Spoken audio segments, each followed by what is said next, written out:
Deuxième jour et déjà un énorme vent de folie sur Tokyo. Andrei Rublev, l'un des favoris de ces Jeux Olympiques, s'est fait concasser par Nishikori. Tsitsipas au bord de l'élimination. Mon fils, lui, c'est pas au bord, c'est carrément éliminé. Et Karatsev qui insère son manche dans un trou. Et oui, c'est le programme succulent de votre nouveau digest de Tokyo. Installez-vous confortablement, mettez-vous un petit saké en backup et on attaque tout de suite avec le côté réseau. Et on attaque ce côté réseau avec la révolte, que dis-je, la fronde de certains joueurs par rapport aux conditions très difficiles à Tokyo et qui expriment l'idée que peut-être il faudrait déplacer les matchs un peu plus en soirée. C'est en tout cas l'idée développée par Daniil Medvedev. Regardez-le, le pauvre, le russe là, avec sa serviette glacée autour de la tête. Il se dit mais qu'est-ce que je fous là, en fait c'est extrêmement difficile de jouer dans ces conditions effroyables. Donc on voit, hein, ils ont dû utiliser des sacs de glace pour se rafraîchir. Donc on a eu Daniil qui s'est exprimé là-dessus et Djokovic qui a embrayé et qui a dit: je suis d'accord à 100% et en vert, pour être tout à fait honnête, je ne comprends pas pourquoi les matchs ne commencent pas, disons, à 15h. C'est vrai que ce serait un petit peu mieux, hein, pour les joueurs et aussi pour nous, ça nous permettrait de nous réveiller un peu plus tard parce qu'à 4h du mat ça commence à piquer.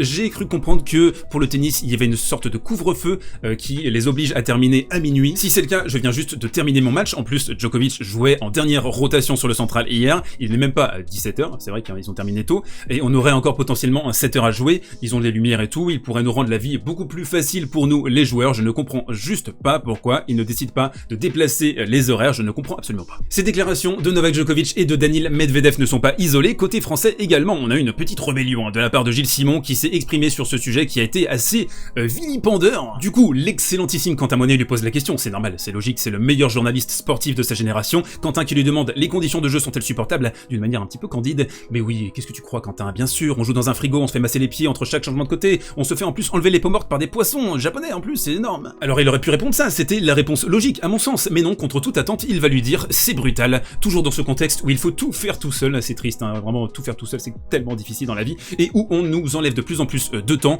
qu'on est seulement 1 minute au changement de côté quand il fait 40 degrés, je crois qu'il faisait 30 ou 32 hier, mais il y a beaucoup d'humidité en fait, c'est ça le problème, il y a 80, 85, 90% d'humidité. Je ne sais pas qui est à l'origine de cette règle, mais j'aimerais bien l'amener sur le terrain pour lui casser le... Question suivante, très intéressante et très pertinente. Novak Djokovic s'est étonné que les matchs n'aient pas été repoussés afin de commencer plus tard, dans des conditions moins chaudes. Oh le rapporteur, qu'en pensez-vous? Rien du tout. Les préoccupations des organisateurs sont souvent différentes de celles des joueurs, c'est vrai, et on peut le déplorer. Il y en a beaucoup que j'aimerais amener sur le terrain, leur faire des efforts à leur niveau, bouger, jouer, leur montrer ce que c'est d'avoir 60 secondes au changement de côté, temps de marche inclus. C'est un problème qui ne date pas d'aujourd'hui, là, quand tu dégoulines toutes les 3 secondes et que tu n'as même pas le temps d'aller chercher ta serviette et de la poser, c'est vraiment dommage. Dans un registre un petit peu plus sérieux, ça m'arrive, hein, de temps en temps, c'est vrai que c'est un petit peu la quadrature du cercle en fait, cette situation, c'est que d'un côté, on essaye de réduire les temps entre guillemets morts en tennis, c'est-à-dire les changements de côté, les 25 secondes pour servir, on essaye de réduire un petit peu, concasser comme ça les joueurs dans un rythme un peu plus élevé. Certains joueurs y arrivent très bien, d'autres sont un petit peu plus lents, je ne les citerai pas, au risque de me faire encore des ennemis dans les commentaires. Donc on a cette situation qui est difficile, et là en plus c'est exposé de plein fouet avec les conditions très très chaudes et humides à Tokyo. Et on l'a vu, hein, très clairement sur ces 2 premières journées à Tokyo, et c'est ce qui explique aussi un Gilles, on récupère moins vite dans ces conditions, les jambes bougent moins vite, un échange et on a le cœur qui monte très très haut tout de suite. Dès qu'il y a un échange de 5-6 frappes, on a l'impression d'avoir joué 30 minutes,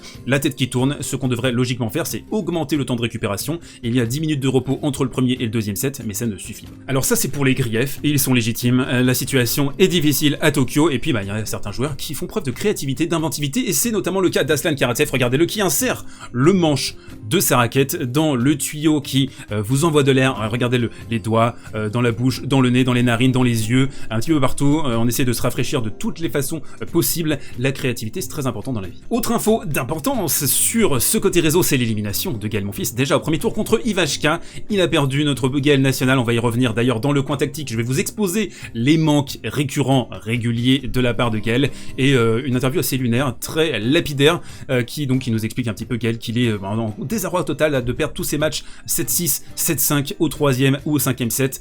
C'est aussi peut-être le fait de ne pas avoir beaucoup joué l'année écoulée. Gaël, il a aussi l'air d'avoir d'autres préoccupations désormais que le tennis dans sa vie. Il a connu un mini passage dépressif en début d'année également. On s'en souvient aussi, c'était un des leaders de la race avant le coronavirus. En tout cas, dans ce tournoi, il lui reste le double et on lui souhaite bonne chance pour aller nous gratter une médaille. Transition toute trouvée pour le coin tactique et le match entre Ivashka et Gaël Monfils. Si vous n'avez pas vu le match, je vais vous le résumer en 2 palettes. Pourquoi Gaël Monfils a-t-il perdu ce matin? Alors malgré les coups gagnants, 32 coups gagnants au total, hein, sur cette partie, il y a a une tare, un manque dans le jeu de Gaël. Ça fait des années qu'on en parle sur la chaîne, peut-être pas sur la chaîne, mais dans le microcosme du tennis, c'est le replacement à tendance défensive de Gaël. Ici par exemple, dans cette séquence, et il y en a eu beaucoup d'autres dans la partie, le replacement de Gaël. Alors plutôt que d'aller faire une course rectiligne comme ça, donc parallèle à la ligne de fond, d'essayer d'aller récupérer ce qui est certainement une nouvelle saucisse d'Ivashka dans le côté ouvert, je pense qu'il va jouer de ce côté-là, en tout cas c'est le coup le plus évident. Après tu peux toujours essayer de tenter un contre-pied vers là, mais bon bref, on va rester sur l'idée originelle. Gaël mon fils, donc plutôt que de faire cette course rectiligne, il va repartir systématiquement vers l'arrière, se poser ici à 3-4 mètres de la ligne de fond et s'exposer aux attaques et aux frappes de son adversaire. Et en fait, et si je peux me permettre une petite comparaison avec le poker, c'est comme si vous aviez un 7 et 2 dépareillé dans votre main et que votre adversaire avait une paire d'as. C'est vrai, de temps en temps vous allez être capable de remporter la main parce que vous allez avoir un coup de bluff ou un flop plutôt favorable avec un 7 et un 2, bref, vous allez pouvoir vous en sortir, mais dans l'ensemble, en fait, c'est pas une stratégie gagnante sur le long terme en tennis parce que vous êtes exposé aux qualités de votre adversaire, à sa frappe, et vous ouvrez aussi les angles. Ici, sur cette palette, on voit donc Gaël Monfils qui est très loin de sa ligne de fond et qui va se faire punir, c'est logique, il va se prendre un coup droit court croisé, alors en plus, il va marmonner, il va faire bon merde, qu'est-ce qui se passe, fait chier, pourquoi j'ai perdu ce point, c'était une balle de break, mais c'est ça aussi, c'est cet ADN de grinder, c'est tellement dommage parce qu'il a des facultés d'accélération, il est capable de produire un tennis explosif, de se mettre un peu plus près de sa ligne, quand il prend l'échange à son compte, il est capable d'envoyer des missiles, surtout en coup droit, mais aussi un petit peu en revers, donc il est capable de faire ces choses-là, mais voilà, c'est comme ça, c'est sa carrière, c'est son ADN, 34 ans, bientôt 35 ans, on ne le changera pas, et ce match, encore une fois, cette défaite, c'est symptomatique de ce Gaël qui n'arrivera jamais à se dépatouiller de son ADN de grinder. Deuxième match dans ce coin tactique, Tsitsipas face à Kohlschreiber, et les sueurs ont été froides pour le grec, qui s'est vraiment fait très peur, hein. Mené 2-0 dans le troisième set, on est passé au bord de l'élimination, on va essayer de voir en plusieurs points ce qui s'est passé dans cette rencontre. Commençons par les choses qui ont été bien faites, et notamment la faculté de Tsitsipas à prendre la balle très tôt. Alors ici, il est dans une position défensive, il a été enfoncé 2 fois dans cette diagonale coup droit, il essaye de se rétablir dans l'échange, et là ce qu'il va faire d'une manière assez exceptionnelle, c'est il va avancer un tout petit peu, peut-être 50 cm, et prendre la balle en demi-volée, fouetter comme ça avec son coup droit, et aller chercher le replacement de Kohlschreiber, ça va faire mouche, ça va faire le point, ça c'est une séquence qu'il affectionne particulièrement sur terre battue, essayer d'aller viser le contre-pied, c'est un schéma qui marche très bien, mais aussi sur cette surface, on va le voir hein, lors du match suivant entre Nishikori et Rublev, donc voilà, une belle séquence de Tsitsipas qui montre tout son talent dans la variation et dans sa capacité à planter des flèches dans la cuirasse de son adversaire. Par contre, deuxième palette, et là on l'a vraiment vu, ça a sauté aux yeux sur cette partie, Kohlschreiber qui a isolé au maximum le grec sur son revers,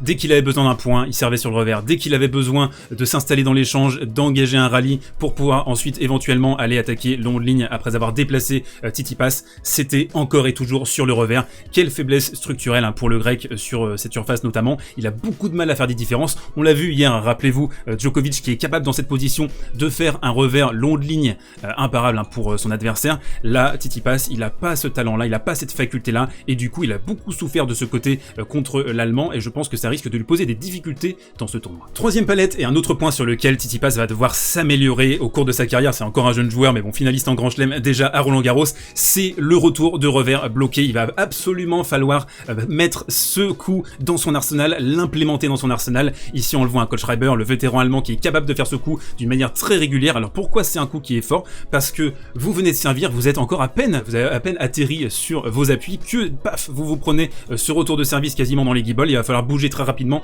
s'organiser, et ça c'est un coup qui est très difficile aussi à appréhender parce qu'il faut avoir un joli contrôle, c'est simplement sur l'avant-bras, c'est simplement sur la main que vous réussissez à opposer votre raquette par rapport à la balle. Les grands joueurs sont capables de le faire, et Tsitsipas va devoir impérativement implémenter cette caractéristique dans son jeu. Alors ironiquement il a réussi à le faire sur le jeu de retour suivant, mais c'est pas assez, il doit le faire d'une manière plus régulière. Dernière palette qui exprime la difficulté qu'a eu Tsitsipas à renverser Kohlschreiber dans ce match, c'est les glissades, les capacités défensives. Et qu'est-ce qui s'est passé? Alors attention, on a vu deux séquences distinctes. Ici on le voit, Tsitsipas qui fait des petits pas pour aller essayer de défendre sur cette balle, ça rappelait un petit peu la défense sur dur des années 90, mais non, depuis cette époque, Novak Djokovic est passé par là, on défend en glissant sur cette surface, et en fait, comme par hasard, quand Tsitsipas y a eu recours, et on sait que c'est un joueur, on l'a montré dans les palettes sur terre battue, je vous invite à revoir les vidéos consacrées à Tsitsipas sur la saison sur terre battue, c'est un joueur qui est phénoménal dans la transition défense-attaque, et quand il a réussi à le faire, quand il s'est tout simplement bougé un petit peu le popotin, à tenter des glissades, à s'arracher, il a réussi à renverser la rencontre. C'est un joueur, Tsitsipas, qui est incapable de remporter des matchs à 70-80%, il a besoin d'être tout le temps à 100%, alors peut-être qu'il a regardé trop Novak Djokovic à Wimbledon cette année, mais Djokovic c'est un joueur unique, lui il est capable de remporter ses matchs à 70 60%, 70%. C'est pas le cas de Tsitsipas, il a besoin de se dépouiller, d'être agressif tout le temps, que ce soit en défense et en attaque, et quand il a réussi à le faire, il a enfin pu passer devant, et on a vu qu'il y avait quand même une certaine différence de niveau entre les deux joueurs. Dernier match dans ce coin tactique, et quel match, quelle masterclass de la part de Kei Nishikori qui a été absolument ébouriffant pour sortir, pour concasser Rublev, l'un des favoris de ces jeux. Alors qu'est-ce qui s'est passé précisément dans ce match? On a revu d'abord un Nishikori vintage qui a été capable d'appliquer ses plans de jeu traditionnels face aux Russes, et on va le voir dans la première palette. La première palette, je la nommerai l'illusion, c'est-à-dire ici, quel est le coup le plus logique? Je vous pose la question, ça va être certainement de jouer là. On a un côté ouvert, et on a déjà un Rublev qui se replace ici. Non. Nishikori va pas jouer là, Nishikori va jouer de ce côté, un contre-pied très intelligent, et il l'a martyrisé, il l'a rendu fou, il lui a sucé de la cervelle à Rublev. D'habitude c'est Djokovic, là c'est Nishikori, il lui a complètement mangé le cerveau, ça a été absolument impressionnant. Donc des contre-pieds, des cours croisés, il a vraiment joué d'une manière tactiquement magnifique. Un autre point sur lequel Nishikori a été très fort dans cette partie, c'est jouer long. C'est impératif contre Rublev, il faut aller trouver une zone extrêmement longue, alors pourquoi pas ce rectangle magique à propos duquel je vous abreuve sur mes digests, parce que Rublev, il a beaucoup de mal à imposer sa puissance de frappe, à développer son jeu quand il est acculé, quand il est en position défensive, et c'est ce que Nishikori a réussi à faire, soit d'abord en résistant à l'échange et ensuite en tournant la partie en sa faveur, soit tout simplement en mettant beaucoup de longueur dans ses points, beaucoup de longueur dans ses coups, et en forçant Rublev à une position défensive. Donc casser la cadence, résister, jouer long, ça c'est vraiment la clé contre Rublev, faut être capable de le faire, et Nishikori l'a fait à merveille. Et donc, face à pareille muraille créative, la seule possibilité pour Rublev, ça a été de forcer son jeu, ça a été d'essayer de tirer des coups gagnants dans des positions difficiles. Ici, on le voit en décalage coup droit, c'est pas vraiment le moment, c'est pas vraiment la zone à aller chercher, il va forcer, il va attaquer ici dans le couloir. Rublev qui a jamais vraiment réussi à trouver son rythme dans cette partie, qui a pas pu imposer son jeu ni son style face à Nishikori, c'est à mettre au crédit du japonais qui va peut-être commencer à rentrer dans la discussion pour une potentielle médaille chez lui à Tokyo. Il a déjà une médaille de bronze à Rio, mais il faudra quand même sortir un certain Novak Djokovic si ce dernier va jusqu'en quart de finale, justement en quart de finale. Et on enchaîne très rapidement sur le programme de demain ici, la reco du jour, ou plutôt de la nuit, avec Novak Djokovic en 4e rotation. Demain sur le central, on aura également Daniil Medvedev face à Rafael, non pas du tout, Sumit Nagal bien sûr, l'Indien, à suivre les deux favoris de cette compétition. Comment est-ce qu'ils vont continuer à monter en puissance? Nous on se retrouve demain donc pour un prochain digest. D'ici là, portez-vous bien, prenez soin de vous et le saké avec modération.